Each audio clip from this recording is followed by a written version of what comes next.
O tema da nossa mensagem é Nosso Clamor na Tempestade. Salmo de número 57, de verso 1 a 3, diz o seguinte: Tem misericórdia de mim, ó Deus, tem misericórdia de mim, porque a minha alma confia em ti, e à sombra das tuas asas me abrigo, até que passem as calamidades. Clamarei a Deus Altíssimo, o Deus que por mim tudo executa. Ele dos céus enviará o seu auxílio e me salvará do desprezo daquele que procurava devorar-me. Deus enviará a sua misericórdia e a sua verdade. Amém? Vamos orar. Queridos Deus e Pai, nós queremos nesse momento agradecer ao Senhor esta oportunidade de estarmos cultuando ao Senhor. Fale aos nossos corações, ó Pai, trata nas nossas vidas, sê conosco, ó Pai. Usa-me como teu instrumento, que possamos sair daqui instruídos pela tua palavra. Esta é a minha oração em nome de Cristo Jesus. Amém. C.S. Lewis, ele diz algo muito bacana, que é o seguinte: Deus sussurrará a nós na saúde e prosperidade, mas, sendo mal ouvintes, nós deixamos de ouvir a voz de Deus. Então, ele gira o botão do amplificador por meio do sofrimento, aí então ouvimos o rebombar de sua voz. O que ele está falando aqui é que assim, na calmaria, na saúde, quando tudo está bem, ele fica sussurrando aos nossos ouvidos: vai lá, tá tudo certo. Só que nesse momento, quando tudo está bem, quando nada está ruim, nós às vezes não escutamos a voz do Senhor. E aí ele fala que ele gira o botãozinho. E aí tudo vira de ponta cabeça.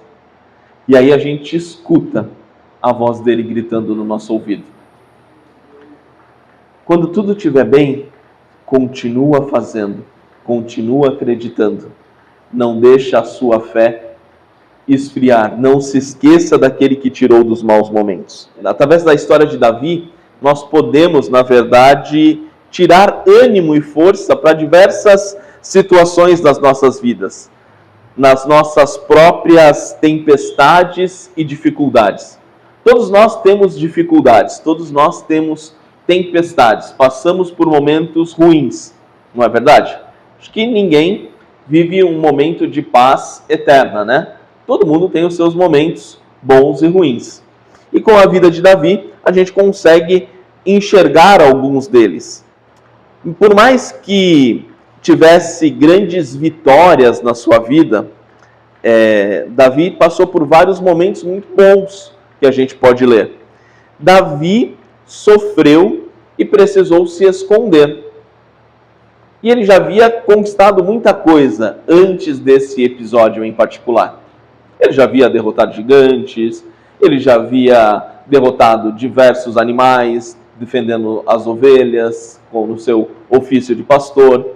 Ele era fundista do rei, né? O que trabalhava com a funda, e isso era a tropa de elite daquelas épocas, né? Era algo muito difícil, não era algo simples trabalhar com a funda. E ele já era tudo isso. Mas mesmo mediante de tantas vitórias, chega esse momento da vida dele que ele sofreu tanto a ponto que precisou se esconder. Nós antes, no início desse culto, lemos o Salmo de número 56, que fala dessa trajetória também de Davi procurando refúgio. Nesse momento difícil, ele pode conhecer o melhor de Deus sobre a vida dele. Nesse momento difícil, ele também conhece o melhor de si mesmo. E às vezes, quando Deus nos leva para caminhos que não são tão bons, caminhos que aos nossos olhos parecem muito tortuosos, é quando Deus se revela a nós e quando nós nos conhecemos de verdade. Nesse momento você vai descobrir se é crente de verdade, se só louva a Deus em meio às vitórias e se esquece em meio às dificuldades. Ou se, pior também, é aquele que só se lembra de Deus nos momentos de dificuldade, quando Deus aparentemente te abandonou, mas sempre lembrando que Deus nunca nos abandona. Mas na sua cabeça às vezes pode parecer que Deus te abandonou. E aí você começa a buscar a Ele incessantemente, ou blasfemar contra Ele. Nesse momento difícil, Davi, ele vai conhecer o melhor de Deus e também o melhor dele. Em nenhum momento Davi estaria sozinho nessa caminhada. Deus era aquele que dava força a Davi. O sofrimento levou Davi mais perto de Deus. Em algumas situações da nossa vida é isso que acontece. Quando o sofrimento chega, nós nos aproximamos de Deus. Basta ter um resfriado às vezes, né? Não precisa nem ser muita coisa. Nessas épocas de Covid, né? Quando qualquer resfriado te assusta, o primeiro resfriadinho que bate, você já está lá, oh Senhor, misericórdia de mim, que não seja Covid, que seja qualquer outra coisa, e já está lá clamando a Deus, né? Nos momentos de dificuldade, nos aproximam de Deus. Deus é conosco, conforme nós passamos pelas lutas e sofrimento. Nunca perca isso de vista. Deus está contigo o tempo todo. Davi, ele escreveu essas palavras num momento de grande desespero, num momento difícil da sua vida. Não era aquele momento que tudo estava em paz. E se você não conhece a história de Davi, ele tem diversos períodos e diversas coisas que acontecem. Davi era um pastorzinho de ovelhas, né? Muito jovem quando pastoreava as ovelhas ainda. Ele era o mais novo de 8 irmãos. Tinha uma família grande, não tão grande quanto a da minha mãe, que tinha 22, né? 23, sei lá, 22, né? 22 irmãos, né? Minha mãe ganhou da família de Davi, mas tinha filho, né? Tinha irmão, Jesus amado, 22. Mas Davi tinha 8 irmãos e ele era o mais novo dessa turma toda, né? Ele foi escolhido para substituir o rei Saul, o rei ao qual o povo de Israel pedia tanto. Deus falou, olha, esse negócio de ter rei não é tão bom assim. E aí o povo o que falou? Não, a gente quer um rei, todo mundo tem rei, eu também quero ter um rei. Às vezes quando a gente quer umas coisas que não é para ter, sempre dá coisa errada. Deus falou que não era, que não precisava, que ele estava cuidando, mas o povo quis. Sabe quando você quer um negócio e Deus está falando, não, não quero, e você insiste, e você fala, não, mas eu quero. Deus está falando, não, não é tão bom assim, aí, mas eu quero. Aí você vai lá e compra, pronto, aí dá tudo errado. Aí você fala, ai, Deus não me ama. Não, meu querido, Deus falou 30 vezes que não era. Você que insistiu e quis fazer de acordo com a sua vontade. Mas enfim, Deus foi escolhido ali para substituir Davi. Davi também, na sua passagem talvez a mais famosa, ele luta com Golias, derrota o grande soldado Golias. Davi também era soldado, né? E ele também se destaca no seu exército. Davi era músico, né? Davi tocava harpa para o rei, né? Ele era um multitalentos, Davi, né? Imagina, um rapaz que é soldado, toca harpa, cuida da ovelha, mata leão, destrói gigante. Meu, o Davi era completo, né? Ele era tudo que podia ter. Deus falou, vou colocar no Davi. E também era meio descabeçado, porque ele também fez algumas coisinhas erradas. Mas ele é um grande homem de Deus. Cair faz parte da nossa história, faz parte da nossa caminhada. Como você se comporta depois de que você caiu é que vai fazer toda a diferença. Se você sabe quem você é, você tem uma perspectiva melhor. Às vezes nós perguntamos, quem é você? E a pessoa vai responder, eu sou dentista. Eu sou médico. Eu sou arquiteto. Não, meu querido. Quando te perguntarem quem você é, saiba a resposta certa. Eu sou filho do Deus Altíssimo.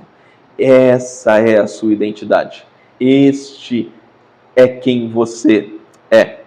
Davi, quando vai para o exército, ele se destaca. E as mulheres cantavam, faziam os seus cânticos. O que deixava Saul mais bravo ainda, né? O cântico era assim, Saul derrotou 1000 soldados, 1000 homens, mas Davi derrotou 10.000. Imagina o Saul ouvindo isso, falou, meu Deus, eu vou acabar com esse rapaz. Né? A inveja, o ciúme subia no coração do rei Saul.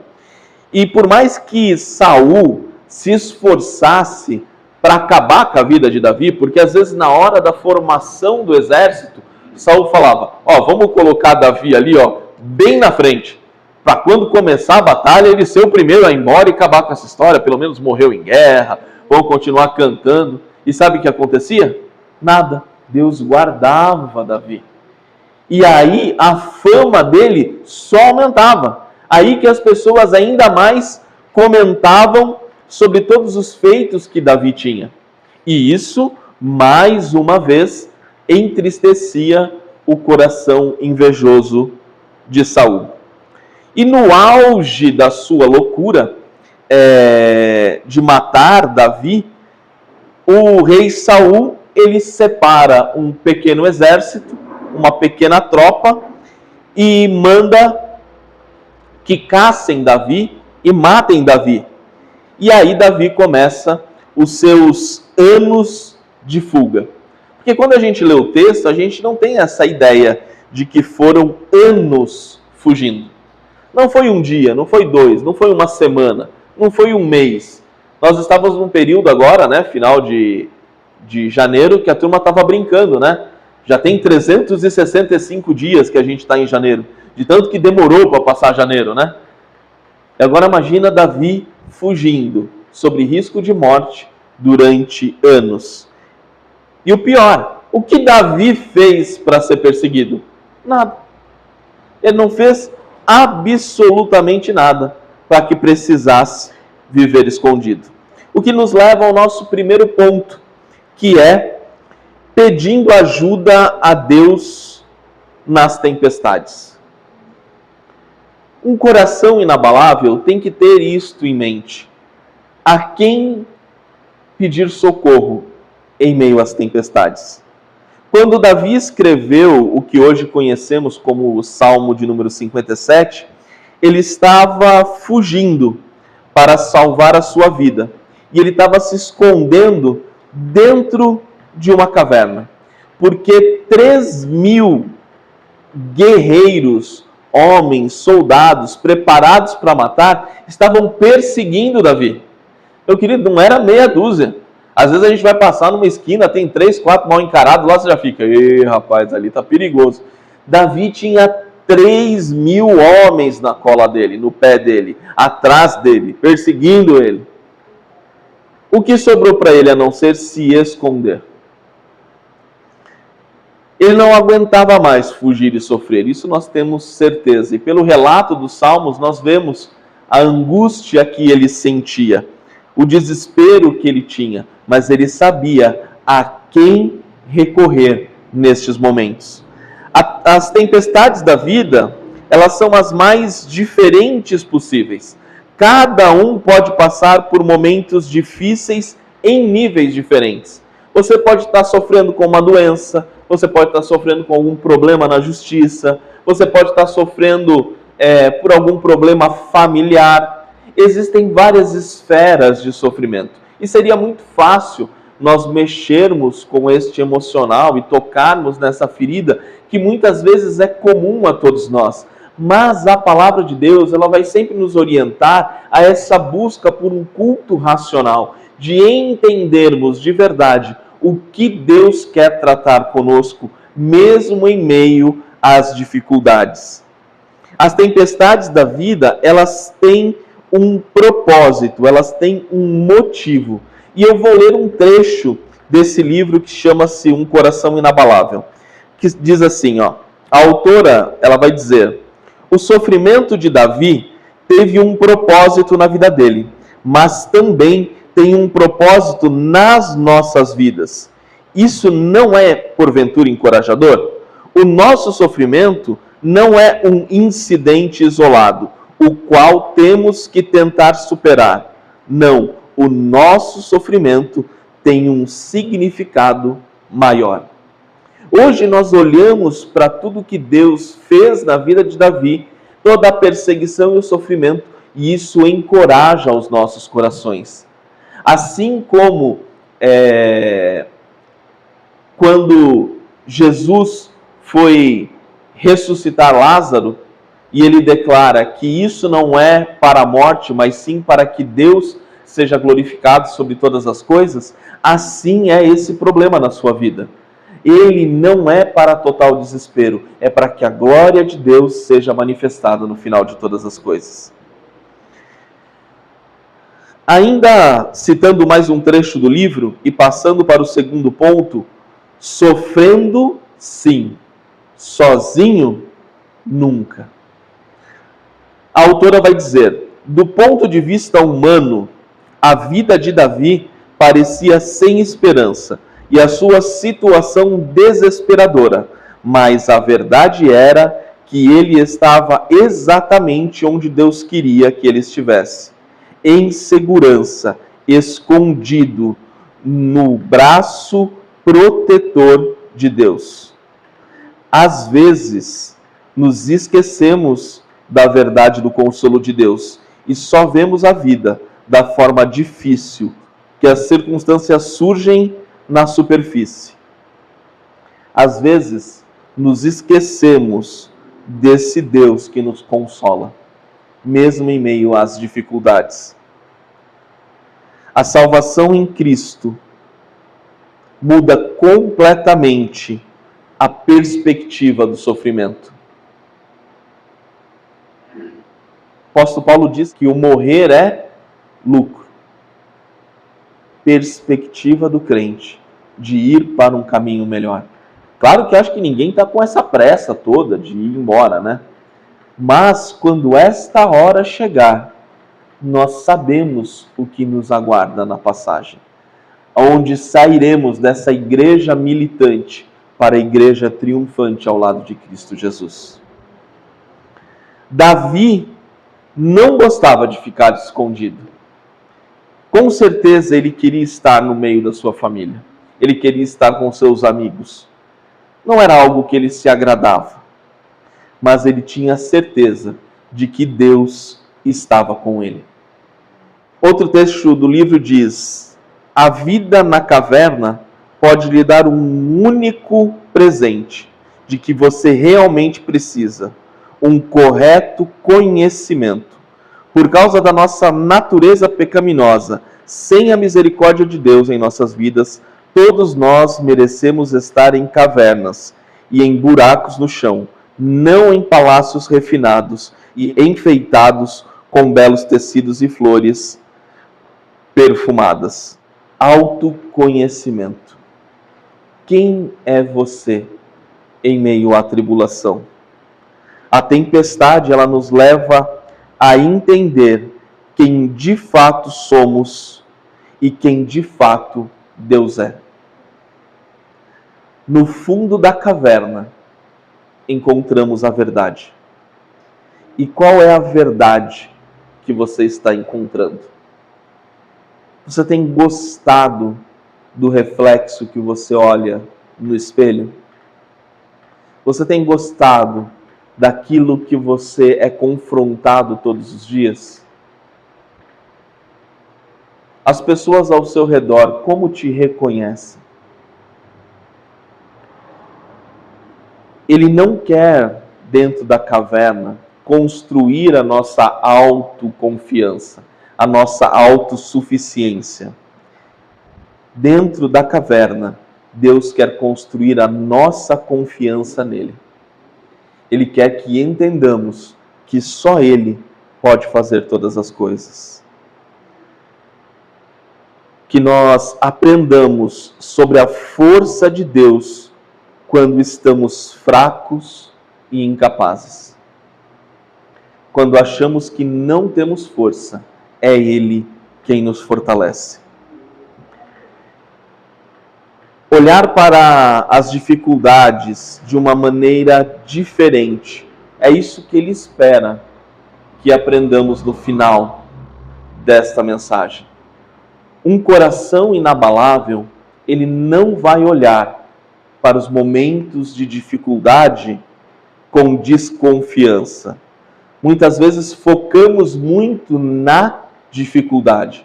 Focamos naquilo que parece ser intransponível. Mas nós precisamos parar e olhar para Deus em meio às dificuldades e encontrar nele as nossas forças. Quando os nossos braços não suportam mais, Deus nos conduz.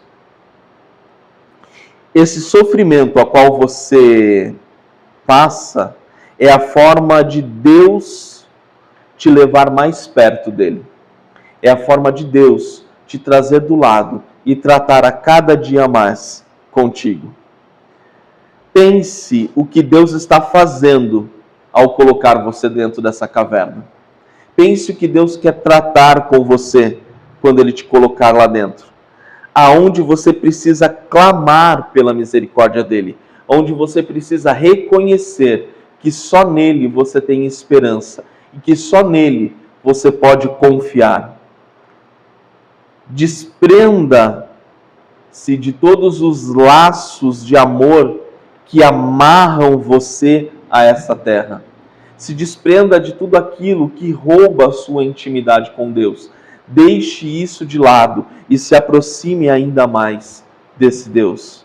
Dificuldades e sofrimentos, eles sempre virão em escalas diferentes, às vezes maiores, às vezes menores. Eles estarão sempre diante de nós. Davi, porém, ele não estava sozinho. E você também não está, meu querido. Assim como Davi foi amparado e consolado por Deus, assim também ele consola e ampara você. Deus é contigo, meu querido. Deus te mostrará o seu amor e fidelidade. Feche seus olhos. Vamos orar. Querido Jesus, nós, nesse momento, queremos pedir ao Senhor, ó Pai, que venha de encontro às nossas necessidades. Que o Senhor venha trabalhar, ó Pai, no nosso meio. Às vezes estamos perdidos dentro da caverna. Nós temos que entender que por mais que a caverna pareça úmida, escura, por mais que a caverna pareça um lugar de abandono, o Senhor nos colocou ali para nos proteger. O Senhor nos colocou na caverna para nos encontrarmos com quem nós somos e entendermos quem o Senhor é nas nossas vidas. Trata conosco, ó Pai. Trata com cada um que aqui está nesta noite. Fala aos nossos corações. Revela-se a nós, ó Pai. Se porventura não conseguimos ainda entender quem somos e quem o Senhor é nas nossas vidas, que nessa noite o Senhor se revele a nós. Que entendamos que esse sofrimento não é para a morte, mas sim para que o seu nome seja glorificado. Pai, trabalhe em meio às nossas dificuldades aqui hoje. Trabalhe em meio às nossas angústias, aos nossos desesperos. Fortalece-nos. E que possamos, ó Pai, ao sair deste culto, perceber que o Senhor é conosco, que o Senhor está conosco. Obrigado, Senhor, porque o Senhor é este Deus que guarda e que cura. Esta é a minha oração, em nome de Cristo Jesus. Amém.